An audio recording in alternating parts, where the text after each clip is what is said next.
So much of our life seems to depend on our being on time. Now, in normal circumstances, that would involve an 8:35 morning registration at school, or catching a train or a plane. In our current lockdown state, it means being on time for a Zoom lesson or a chat with a form tutor. Somehow, there always seems to be a pressure on us to show up for the next thing. In previous generations, we needed to be on time to enjoy our favourite programmes on radio or television, though curiously that's no longer necessary because of catch-up services. But back then, if you and I agreed to meet at 2 p.m. at Kingston Station, we both needed to commit to being there and on time as a matter of grave importance, because we had no mobile phone and no means of contacting each other if we were running late, to use that curious expression. 500-600 years ago, people could tell the time by clocks in the clock towers, and often I've imagined people waking up in the middle of the night thinking, well, what time is it? But of course, there would be no way for them to know when no clock was in sight. And then, in the early 1500s, a German, Peter Henlein from Nuremberg, invented the mainspring and made it possible to have a portable clock. Now, these watches are actually quite big and heavy and not particularly accurate. But accurate timing can, in some circumstances, be a matter of life and death.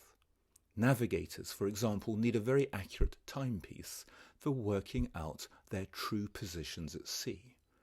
And over the centuries, many ships have been wrecked because they were not where their navigators thought them to be. We have little excuse today for not being on time, or for that matter, not failing to use our time properly, as we mostly have easy access to time. This wasn't the case in the old days, where, believe it or not, people used to use their analogue telephone to dial Tim, the speaking clock, on 123, and then to listen to a voice telling you what the time was. One of your teachers at Hampton Court House, you may know who he is fond of saying, if you're not 5 minutes early, you are 5 minutes late.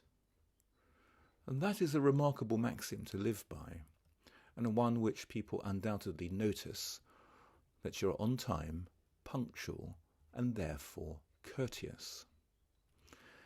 There is a slightly funny but also thought-provoking blog called No, You're Not Running Late, You Are Rude and Selfish, and I commend it to you. I'll attach the link to that blog with this assembly. For we all lead busy lives, but as the author of that blog writes, it is a cop-out to use that as an excuse. It's simply, he argues, that some people no longer even pretend that they think your time is as important as theirs. And technology can make it worse, as texting or emailing that you are late somehow means that you are no longer late. In the world of acting, you can never, ever be late. If you are late for an audition, you can forget it. If you're late for a rehearsal and keep other actors, the director, waiting, or worse still, if you're making a film and you keep the entire set, the camera crew, the boom operator and sound recorder waiting, you'd soon be out of a job and never work again. Now, in the 1950s, you could to some extent be a diva and arrive late. But today that won't wash. And certainly top acting schools like East 15 in London will actually throw you off the course if you're late for classes, on the grounds that if you can't always be on time, you're not fit to be a professional actor, however talented you may be. In our daily lives, we are all relationship managers. We have relationships, good or bad, with our parents, our brother or sister, our form tutor, our teachers, our neighbours, the postman or postwoman, the cashier we see regularly at Tesco. Prioritising the quality of all these relationships is certainly necessary if life is to be one with reduced stress and strain. And doing things when you say you'll do them and being on time is part of that process.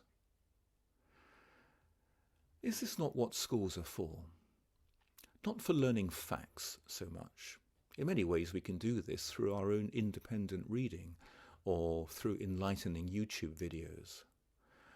What a school community does is to give us all an opportunity to practice our relationship skills, to keep our agreements with each other, and if we can't keep them, to renegotiate them with each other in good time, and that's absolutely fine.